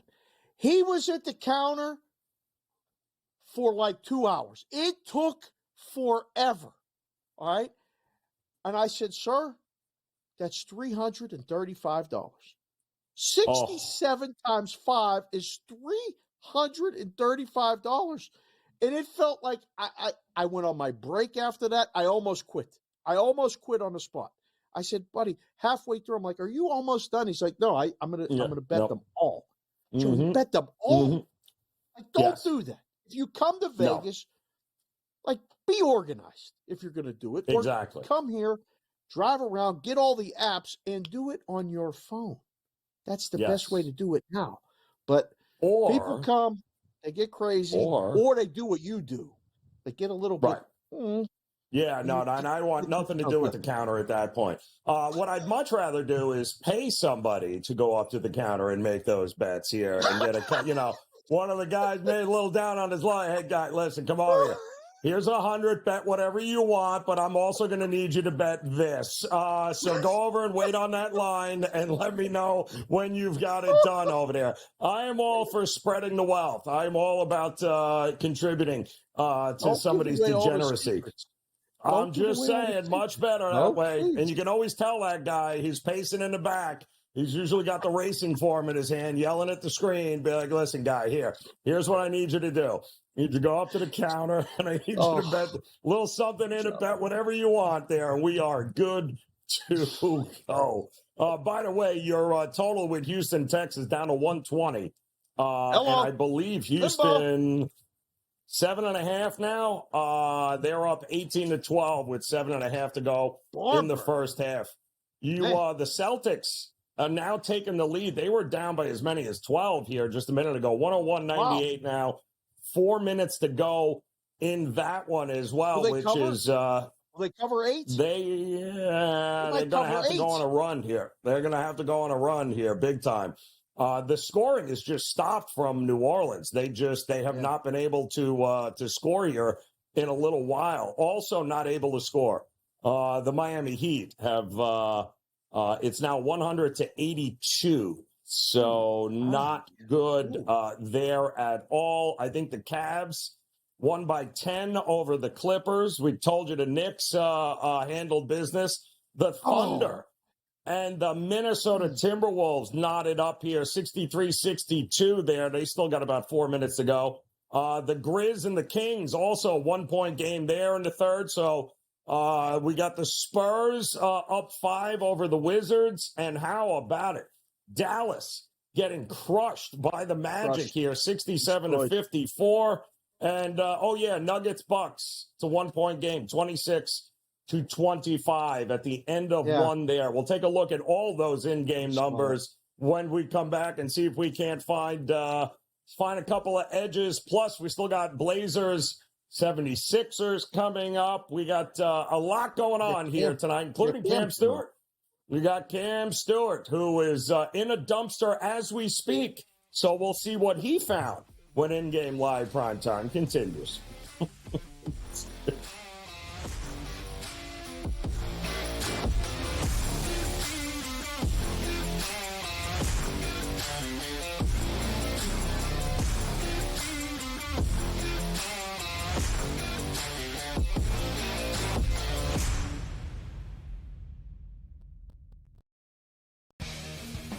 The Chargers have the 5th pick in the National Football League draft.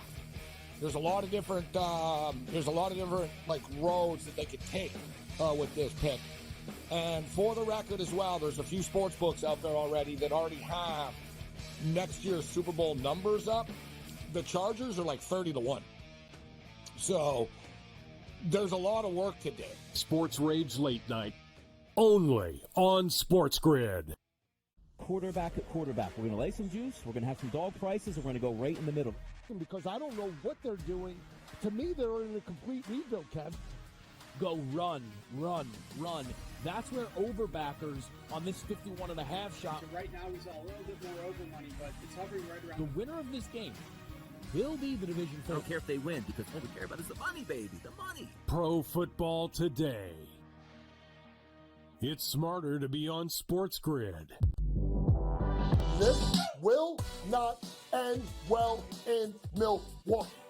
They will flame out, there will be problems, and we will see what happens of who's the next domino to go. Is Giannis, who just signed an extension, ask out after a year? Do they move on from Dame? Or do they start blowing up some of the other guys, Brook Lopez, Bobby Portis, so on and so forth? It'll be worth watching. Betting above the rim, only on SportsGrid. We got one of the best games of the year, Warren, on Sunday night as the Chiefs are now headed back to a 6th championship game. An extremely fun, clean game, and then the hijinks ensue. I thought it was just irresponsible for him to take that deep shot into the end zone. I talked a lot about it on X. I thought that they should have hit that underneath route to Diggs. He was wide open. It would have been easily a first down. Newswire, only on SportsGrid. He feels like he's got unfinished business, right? He won the national championship, did what he said he wanted to do, going back to Ann Arbor. And, he coached, I think, with the Raiders as an assistant, and then got the job with the Niners, and then went to title games, went to Super Bowls, lost to his brother, and I think you're right, unfinished business, go back, try to win a Super Bowl. Pharrell Coast to Coast, only on SportsGrid. 73 points for Luka Doncic. Joel Embiid scored 70 and somebody beat him in the same week. That's incredible. InGame Live, Primetime, only on SportsGrid. SportsGrid, the only streaming sports betting network. Tips, info, and insights to up your IQ. It's smarter to be on SportsGrid.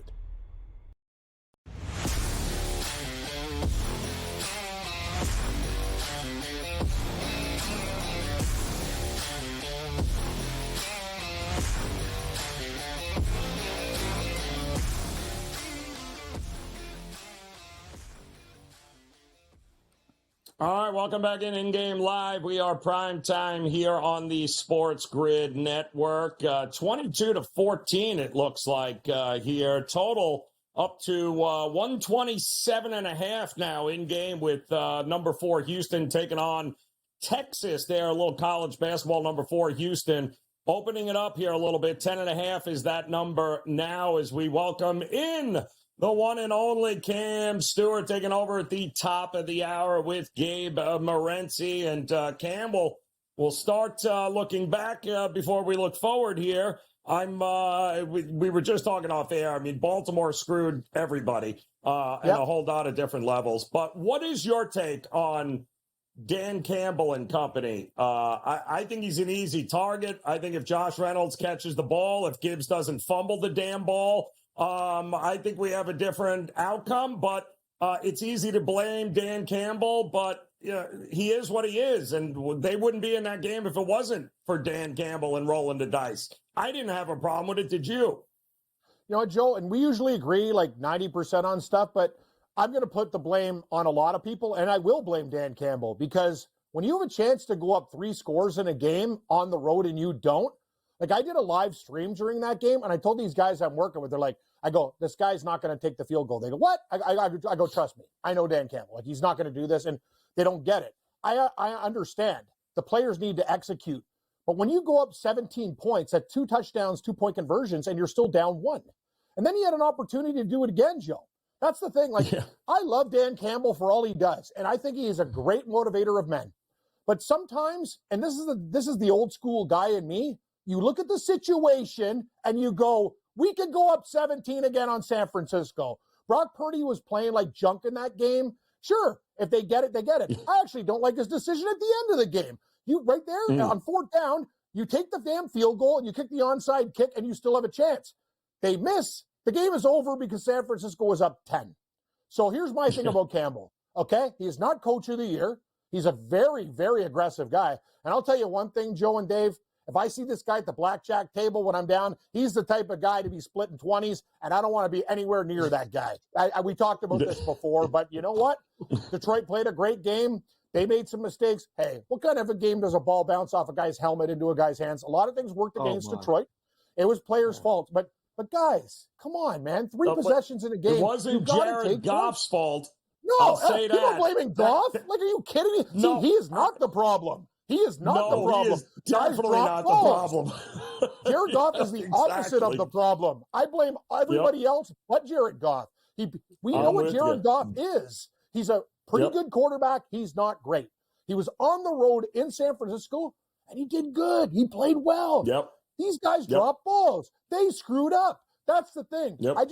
For all of Campbell's great strengths, he's a horrible X's and O's. Like, when it comes to math and stuff like that, I just don't like these coaches that automatically go, be aggressive. Like, you have to look at the situation in the game. And I'd love to be in that spot. And you know what? After that, Joe, when they missed, I said, you know what? These guys are in big trouble. When San Francisco came back and scored, you felt the game swing, hence the live bet on San Francisco. I wish I didn't bet on Baltimore and have them everywhere and every parlay and everything because I'm a stooge. And I lost the teaser because they lost by 7. But I do blame Dan Campbell. Joe, usually me and you are really simpatico, but I think he did a horrible job. I think he shares responsibility, but at the same time, it wasn't everyone making it on. It's his. It's not just him. Not his fault. Yeah. It's definitely not just him. Absolutely not. I mean, you guys got to execute at some point. Not to mention 49ers got, and this is the thing that bothers me, Cam. That's 2 games back to back where the 49ers didn't necessarily win it. They were handed it by throws by Mr. Love there at the end of the game that were ill-advised. And again, all of the errors in the second half there. And somehow they still managed to cover the game, which is beyond me. But the 49ers, yes, you won. But you won not because you dominated. You won because you were gifted 2 games in a row. I don't know how that – can they make it 3 for 3, Cam? Joe, you pose such good questions, and it's so funny that you said this. I go to see my parents at the old age home. I run into one of these guys whose mom's there. He's a gambler. He knows me and Gabe from the old Score days. He stops me at the coffee machine when they're playing, like the seniors are having like a rummage sale. Like the lady comes in and sells, jewelry and stuff. He's like, Cam, how you doing? I go, good. He goes, who do you like in the Super Bowl? I go, I'm taking San Francisco. He goes, what? I go, I'm taking San Francisco. The line opened up 2.5 and went to 1. He goes, I'm betting everything on Kansas City. And then he comes at me and goes, do you want to bet me? I go, I'd prefer not to. I'd rather just bet on my sports, whatever. But he comes at me hard, and he's just one of those guys. You know what the thing is? When you're on TV, Dave will tell you that. You'll tell you that. People like to prove you wrong. And he's like, would you like to go to the ATM and bet me on the game? I go, I have $300 cash on me now. What do you want to do? He goes, I don't even want the point. Yep. I want Kansas City. I go, here's a neutral guy. We know him. You give him 3. I give him 3. He puts the money in the envelope, and we have a guy in the home with $600 in. That's our bet. He goes, you want to bet more? I go, do you want me to go to the ATM for $700 more? Like this guy wants to bet me $1,000. I go, listen, bro, let's just do 300. We just this is our first bet against each other. I know you watch the show from the days and you know Morency and me, but let's just start at 3 and then we can have a friendly betting relationship if we really disagree on a game. So I'm going to tell you this. I like San Francisco in this game. Oh, Dave, it's unreal, these things. I run into people instead of, hey, Cam, how you doing? It's like, want to bet? It's like, no, I don't. I don't. That's what sports was. The guy's name Keyshawn Boutte?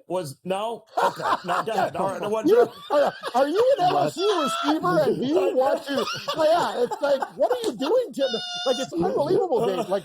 And Joe, I come up to these guys. It's like, why do you want to bet me so much? I'm just a bear in the woods minding my own business. I want to catch some salmon and tell the book. Have a tub of honey. Honestly, but no, people love to do this whole new age of gambling. People love to prove everybody wrong, especially people that have been on TV shows and they make picks. I said, you know what? I'm going to call your bluff. I will bet you 300. I'm not going to bet you 1,000. Here's $300. Let's just bet. That's enough. No spread. Yeah, Dave, that's a good number, right? It's not enough to kill me. Yeah.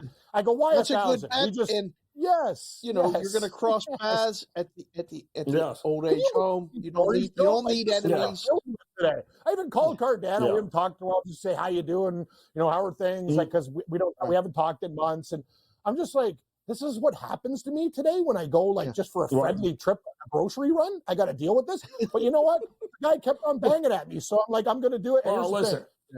The 49ers are good news is if he's a resident, Cam, he's probably going to be dead before the game anyway. So you're good to go. I mean, you don't have to worry about it. You don't have to. I'm just saying. We're dealing with it. He's not a resident, but he's a regular visiting guy of a resident. And I know who he is. I know who he is.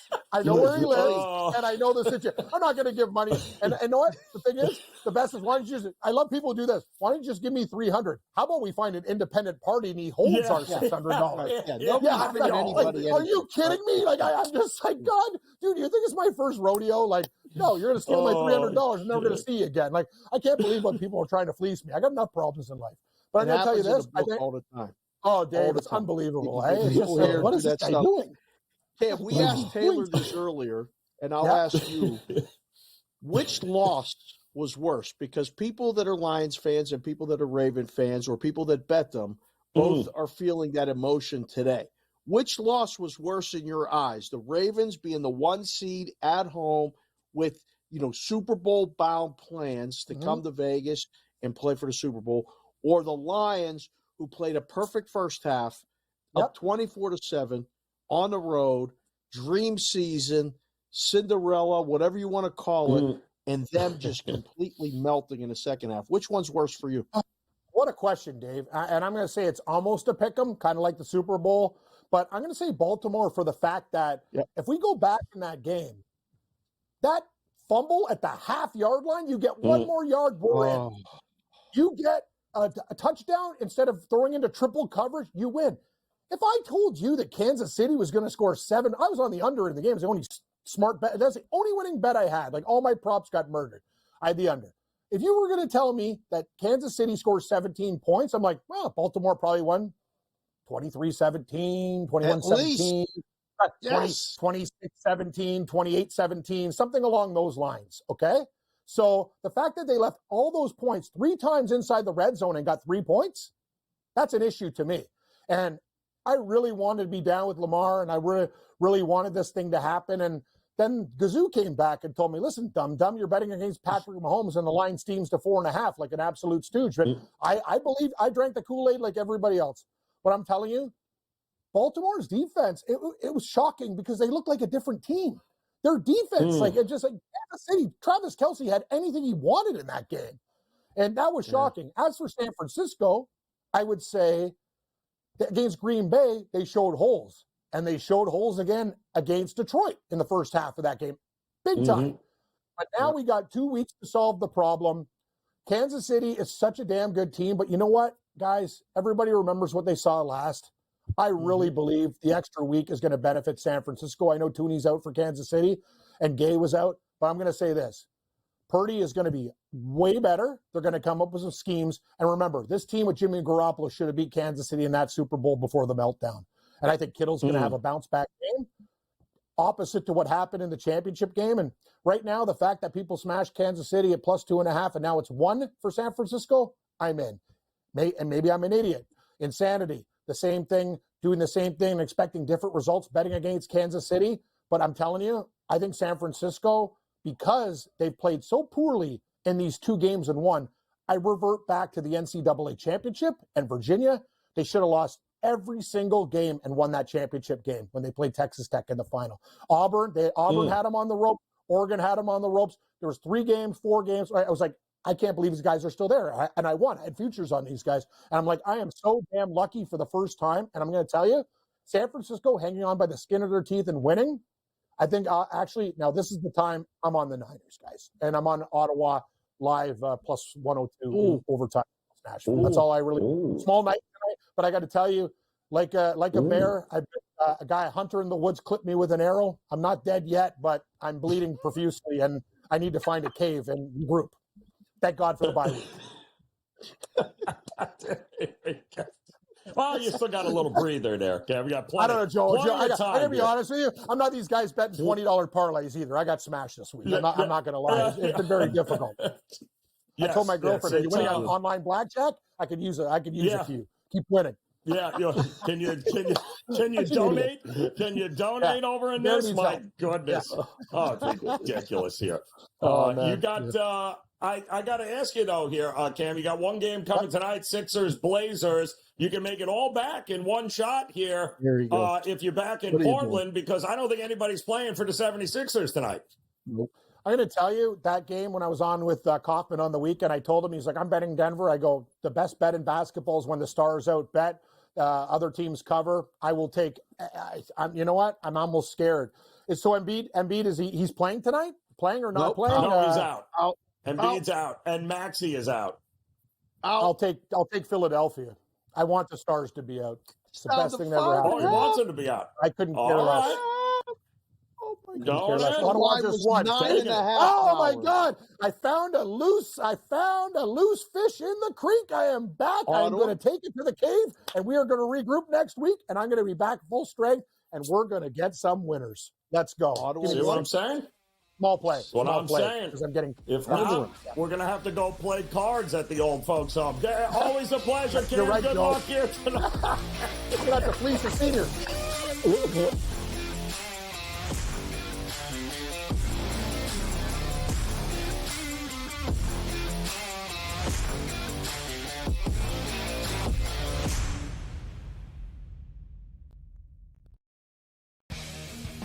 The Chargers have the 5th pick in the National Football League draft. There's a lot of different like roads that they could take with this pick. And for the record as well, there's a few sports books out there already that already have next year's Super Bowl numbers up. The Chargers are like 30-1. So there's a lot of work to do. Sports Rage Late Night, only on SportsGrid. Quarterback at quarterback. We're going to lay some juice. We're going to have some dog prices, and we're going to go right in the middle. Because I don't know what they're doing. To me, they're in a complete rebuild, Kev.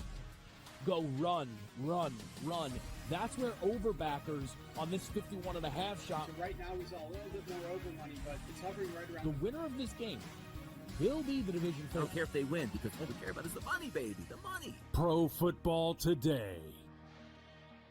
It's smarter to be on SportsGrid. This will not end well in Milwaukee. They will flame out, there will be problems, and we will see what happens of who's the next domino to go. Does Giannis just sign an extension, ask out after a year? Do they move on from Dame? Or do they start blowing up some of the other guys, Brook Lopez, Bobby Portis, so on and so forth? It'll be worth watching. Betting above the rim, only on SportsGrid. We got one of the best games of the year, Warren, on Sunday night as the Chiefs are now headed back to a 6th championship game. An extremely fun, clean game, and then the hijinks ensue. I thought it was just irresponsible for him to take that deep shot into the end zone. I talked a lot about it on X. I thought that they should have hit that underneath route to Diggs. He was wide open. It would have been easily a first down. Newswire, only on SportsGrid. He feels like he's got unfinished business, right? He won the national championship, did what he said he wanted to do, going back to Ann Arbor. And, he coached, I think, with the Raiders as an assistant, and then got the job with the Niners, and then went to title games, went to Super Bowls, lost to his brother, and I think you're right, unfinished business, go back, try to win a Super Bowl. Pharrell Coast to Coast, only on SportsGrid. 73 points for Luka Doncic. Joel Embiid scored 70 and somebody beat him in the same week. That's incredible. InGame Live, PrimeTime, only on SportsGrid. SportsGrid, the only streaming sports betting network. Tips, info, and insights to up your IQ. It's smarter to be on SportsGrid.